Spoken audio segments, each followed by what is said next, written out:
Oke. Baik, marilah kita buka pertemuan kita pada malam hari ini dengan membaca Al-Basmalah. Bismillahirrahmanirrahim. Kita lanjutkan materi kita tadi sampai pada badal ya. Kalau naat atau sifat tadi sudah kita bahas tapi tidak ada masalah, kita ulangi lagi. Kita masuk pada bagaimana cara memperluas kalimat ya. Kita masuk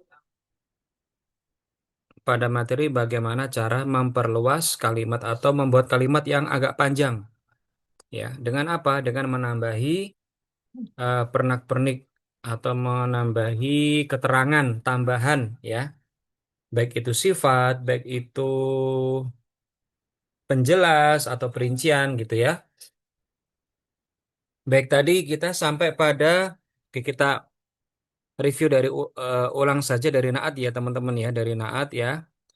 Tadi kita sudah membahas naat itu mengikuti yang disifati atau man'ut ya pada empat hal, pada empat hal ya. Ini bisa digunakan untuk memperluas kata, dan naat itu mengikuti man'ut secara sempurna ya, secara sempurna. Dia bisa nempel di mubtada, bisa nempel di khobar, nanti juga bisa nempel di fa'il ya. Sekarang kita langsung ke badal saja. Badal ya, badal artinya perincian. Badal artinya perincian.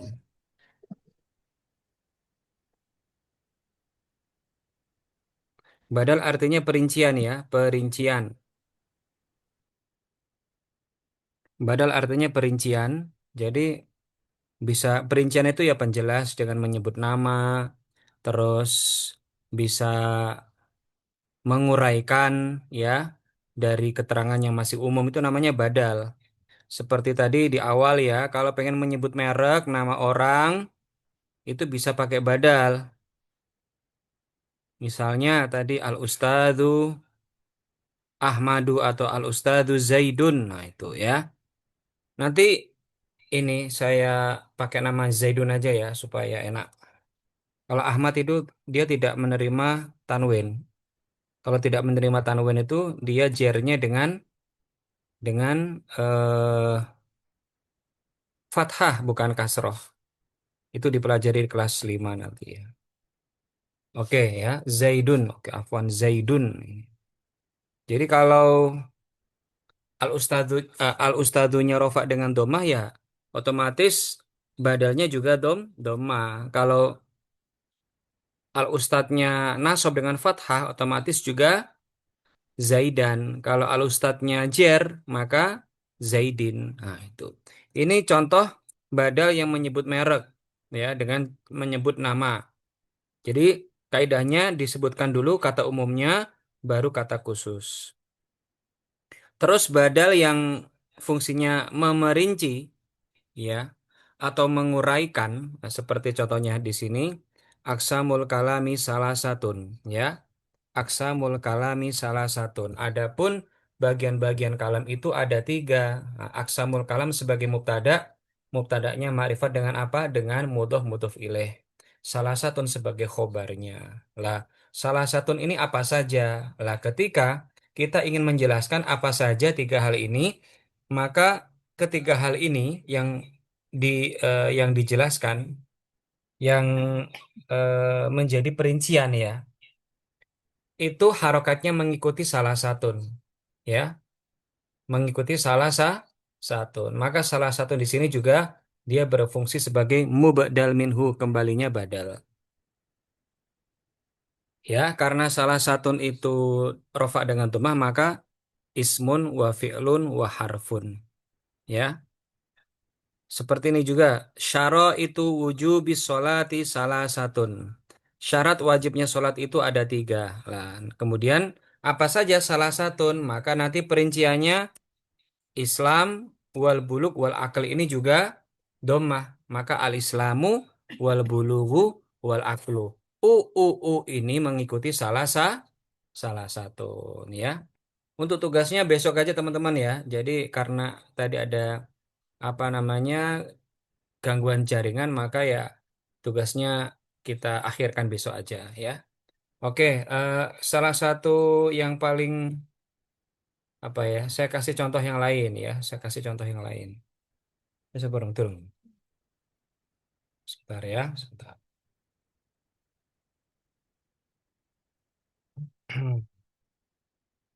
Contoh yang paling mudah, yang sering kita dengar di pelajaran KMI ya. Di pelajaran KMI itu ada hadis. Jika apa itu?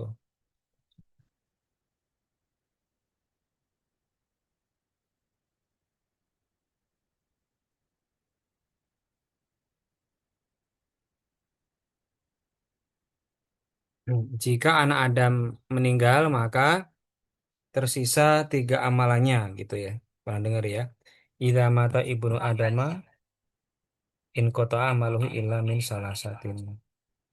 Ya, coba saya kasih contohnya aja. Contoh yang baru ya, contoh yang baru. Idza mata ibnu Adama in qata amaluhu illa min salasatin. Ya, saya kasih contoh ya. Contoh yang sering kita dengar di pondok ya. Kan idza idza mata ibnu Adama in kotoa amaluhu ya amaluhu illa min salasin atau salasatin ya salasatin maka apa saja salasatin ini salasatin apa saja kan ini tin ya lah perinciannya itu disebut dengan badal maka nanti jawabannya apa sodako tin lah tin ini mengikuti ini sodakotin jariatin jariatin ini naat ya au ilmin ini badal yuntafa'u terus wa ladin lah ini namanya badal kenapa kok in ya itu namanya badal itu mengikuti mubadal minhu atau yang umumnya ya bilangan umum atau induknya mengikuti harokatnya ya mengikuti harokatnya nah, itu namanya badal ya bisa dipahami teman-teman ya itu namanya badal. Kalau tadi contohnya apa tadi kalau yang menyebut merek ya al ustadzu Zaidun. Zaidun ini kenapa karena dia badal. Jadi badal itu fungsinya menjelaskan yang umum menjelaskan secara khusus dari yang umum. Maka kaidahnya kita sebutkan dulu nama jenisnya baru nanti apa. Ya, misalnya al ustadzu Zaidun hadirun. Hadirun sebagai khobar. Kalau misalnya al ustadznya menjadi maf'ulun bih, misalnya ro'a itu nah, ada yang masuk, oh aman ya. Ro'a itu al ustadza Zai dan nah, gitu. Atau marortu, saya melewati marortu bi bil ustaz bi Zaidin. Nah, ini. Jadi badal itu seperti itu fungsinya ya. Nah, berbeda dengan naat. Kalau naat itu ciri-cirinya dia mengikuti kalimat sebelumnya secara sempurna. Kalau badal itu pola-pola kalimatnya seperti ini. Maka besok juga sebagai praktek, ini kita kitab kuningnya ini.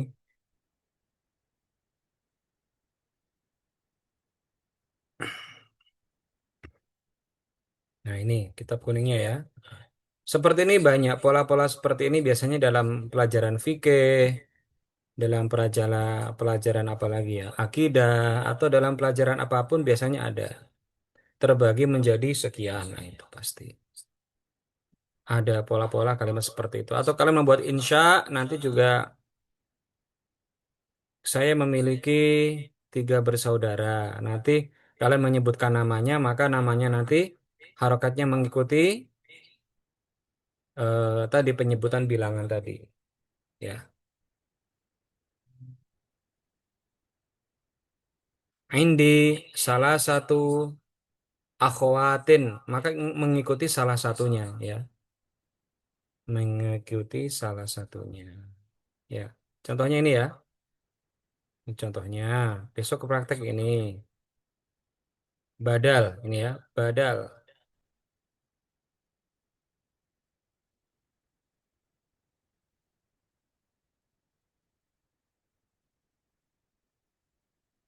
Ya, ini.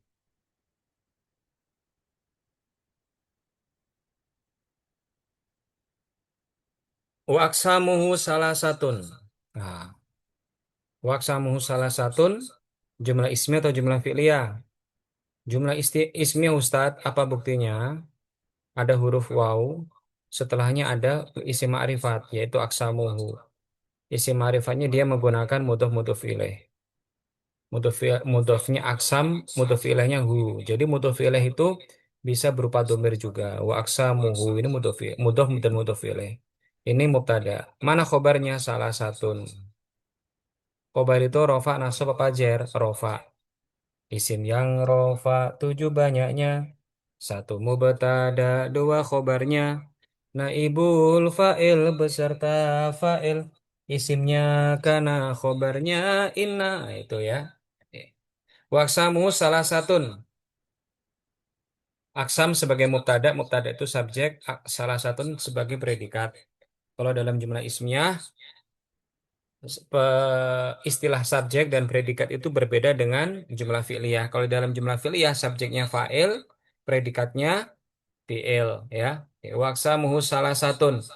Adapun bagian-bagian, jadi teman-teman, apa pentingnya kita tahu mubtada, khobar, fa'il, naat, supaya kita bisa meletakkan harokat di akhir kalimat. Waksa mu itu karena apa? Karena posisinya sebagai mubtada, maka mubtada itu dihukumi rofa. Rofanya dengan apa? Dhammah, maka kita baca waksamuhu. Salah satun, kenapa kok dibaca salah satun? Karena dia itu khobar. Khobar itu dihukumi rofa. Rofanya dengan apa? Dhammah. Nah, seperti itu pentingnya ilmu nahwu. Kemudian perincian, maka nanti ada perinciannya. Ini disebut dengan badal. Ya, badal mengikuti harokat induknya. Karena yang salah satu itu domah, maka otomatis nanti perinciannya ini juga domah. Maka dibaca ismun, wafi'lun, waharfun. Nah, ini namanya badal. Apa namanya? Badal rofa. Badal marfu. Karena dia mengikuti isim marfu. Wa aqsamu salah satu ismun wa fi'lun wa harfun. Ya, jadi kita belajar naat, badal. Satu lagi apa? Atof. Atof itu apa? Kata hubung, ya, kata penghubung. Kata sambung ya, kata penghubung ya. Atof.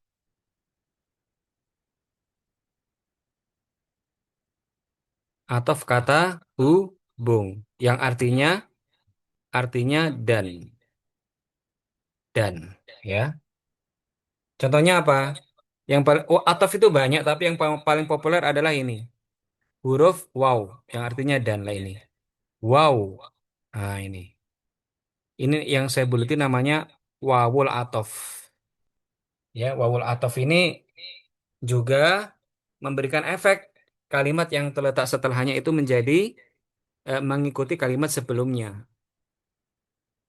Jadi ini juga bisa berfungsi atof, juga bisa berfungsi badal. Jadi gini lah ya. Kalau atof itu begini hukumnya. Kalimat pertama ismun, ismun rofa maka ikut rofa. Ismun wa fi'lun. Wa harfun. Harfun karena terletak setelah waw ikut sebelumnya. Itu namanya atof. Dan itu atof. Ya. Nah, jadi wa yang di sini ismun wa fi'lun wa harfun dengan wa yang di aksamuh itu beda. Ini adalah bahasa Arab ya. Kalau di aksamuh itu namanya waw isti'naf atau titik.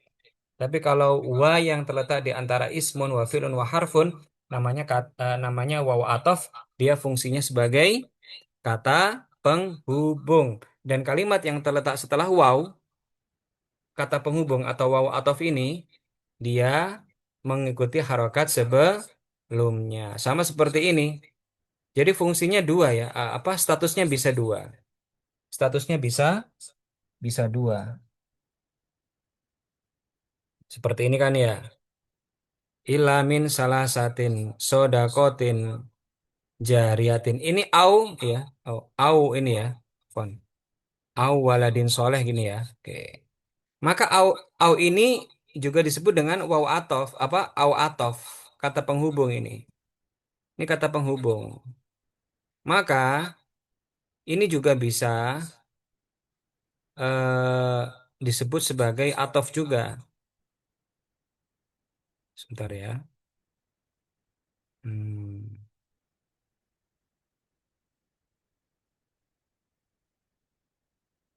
Ilmin. Sebentar, ilmin. Hmm. Ilmin. Mengikuti ini ilmin. Hmm. Terus. Jadi ilmin ini atof. Bisa atof. Waladin kenapa kok dibaca in? Karena dia atof pada ilmin. Bentar ya. Kok begini ini? Sebentar, sebentar.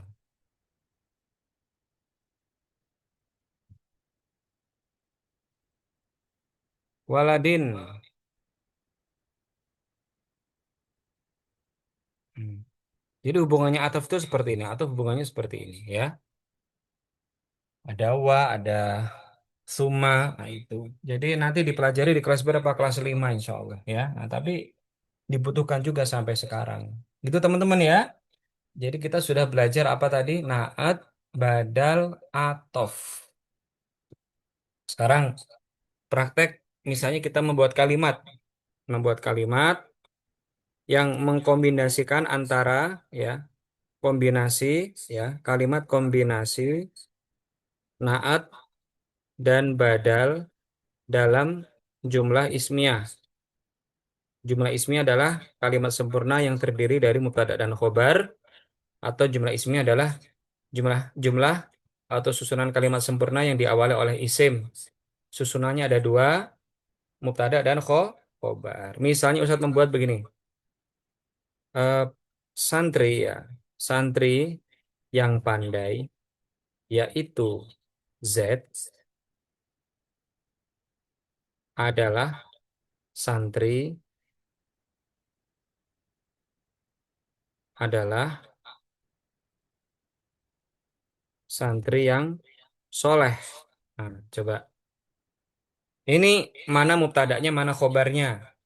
Mubtadanya pasti ini santri yang pandai yaitu Zaid. Ini mubtada. Sementara setelah adalah atau pelengkap informasi atau penyempurna yaitu santri yang soleh ini adalah khobar. Ya. Jadi mubtada khobar itu ya kalimat yang terletak setelah adapun ini itu aja. Ya. Saya bedakan dengan warnanya ya. Nah, ini yang biru ini khobar. Ya. Maka gimana nanti membuatnya? Ya. Mubtada, subjek dalam jumlah ismiyah. Syaratnya adalah ma'rifat. Ma'rifat. Maka apa santri? Bahasa Arabnya tilmidun. Tetapi karena dia mubtada itu harus ma'rifat. Maka ma'rifatnya dengan memasukkan alif lah menjadi at-tilmidu. Ya, menjadi at-tilmidu.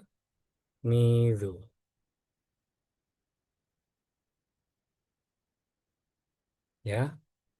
At-tilmidzu lah. Yang pandai dia naat. Apa bahasa Arabnya pandai? Mahirun. Karena dia naat kepada atilmid, maka mahirun mengikuti atilmid secara sempurna. Dikasih alif lam menjadi al-mahiru. Hmm. Ini atilmid al-mahiru ini artinya santri yang pandai. Kalau Z bagaimana? Z ini adalah penjelas siapa santri yang pandai. Dia disebut dengan bada. Langsung dikasih namanya. Nggak usah pakai wahua, nggak usah. Langsung Zai. Nah, karena dia sebagai badal, badal itu isimnya ikut, maka langsung ikut ke siapa? Atilmid. Karena dia domah, maka juga domah. Zaidun. Terus santri yang soleh langsung ditulis. Kalau khobar itu kan nakiroh, maka langsung tulis tilmidun. Khobar itu kan kebalikannya mubtada ya. Kalau mubtada itu ma'rifat, kalau khobar itu tidak.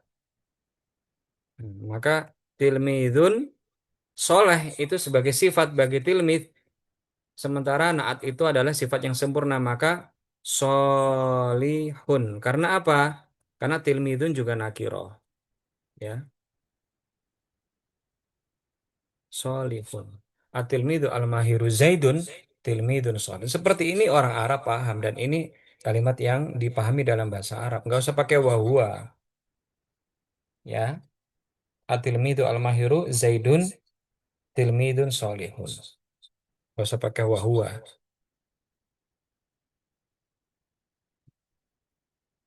Paham tuh?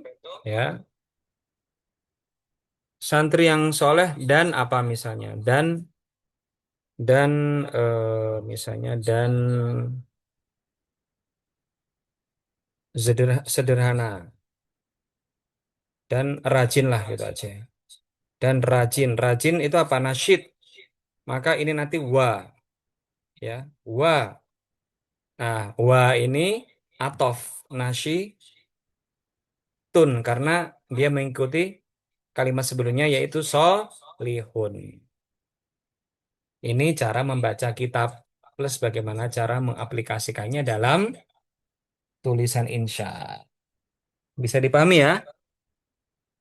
Oke. Baik, coba Ustadz bisa nggak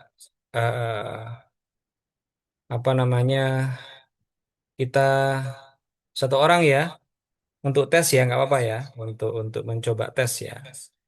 Coba satu aja. Raya, Raya, ada Raya? Nah, Ustaz. Oke Raya. Oke, praktek baca ini Raya. Waksamu salah satun sampai waharfun. Coba dibaca Raya. Wa aqsamuhu salasatun. Ismun wa fi'lun wa harfun. Oke, waksamu salah satun ini jumlah ismi atau fi'liyah Raya? Ismi ya, Ustaz. Ismiyah ya. Mubtada'nya di mana? Aqsamu. Ya, mubtada'nya di awal kalimat apa tidak? Awal kalimat. Awal kalimatnya di awal paragraf atau setelah huruf waw? Setelah huruf waw. Setelah huruf waw. Dia marifat apa nakiroh? Aksamu itu. Ma'rifat. Ma'rifatnya dengan alif lam atau mudhof ilaih atau domir atau isyarah dengan apa ini? Dengan mudhof Dengan mudhaf ilaih. mudhof ilaih ya. Hanya saja mudhof ilaihnya adalah domir gitu aja ya kan ya. Ini namanya susunan idhofah yang terdiri dari mudhof kalimat aksam dan mudhof ilaihnya domir hu. Nah, khobarnya di mana kalimat khobar? Salasatun. Khobarnya rofa nasab apa jer? Rofa. Tanda rofanya apa? Domah. Maka dibaca salasa. Salasatun. Sementara isim wa fi'il wa harf ini sebagai apa? Sebagai badal. Badal ya. Badal kepada kalimat apa? Aksam atau salah satu. Aksam. Ya. Badalnya badal rofa nasab apa jar? Rofa. Maka dibaca Ismun wa wa fi'lun fi. harfun. Oke, seperti itu teman-teman ya. Besok tuh prakteknya seperti ini. Semuanya pusat bimbing. Jadi jangan merasa nggak bisa atau merasa takut. Semuanya pasti bimbing. Bukan ujian, ini namanya bimbingan. Ya, materi dasar seperti ini sangat penting sekali ketika nanti antum sudah jadi alumni. Karena banyak yang nggak tahu seperti ini, akhirnya ya nggak mau belajar itu. Maka ini step yang sangat sederhana dulu ya. Seperti ini caranya ya. Oke. Baik teman-teman, sementara ini saja kita cukupkan ya untuk tugasnya. Besok akan saya sampaikan. Besok itu ya artinya besok kita jam 10 bertemu, kemudian nanti baru saya berikan tugasnya. Terus besok juga ada prakteknya. Prakteknya itu ya kita bagi per kelompok. Ya, prakteknya membaca kitab seperti ini ya. Itu nanti akan saya bagi kelompoknya. Mungkin besok juga akan saya sampaikan ya. Baik, ini saja teman-teman. Terima kasih. Jazakumullah khairan katsiran. Selamat menunaikan ibadah puasa dan kita bertemu kembali besok seperti biasa di jam 10 pagi. Mari kita tutup bersama-sama dengan membaca Alhamdulillah, Alhamdulillahirabbil alamin.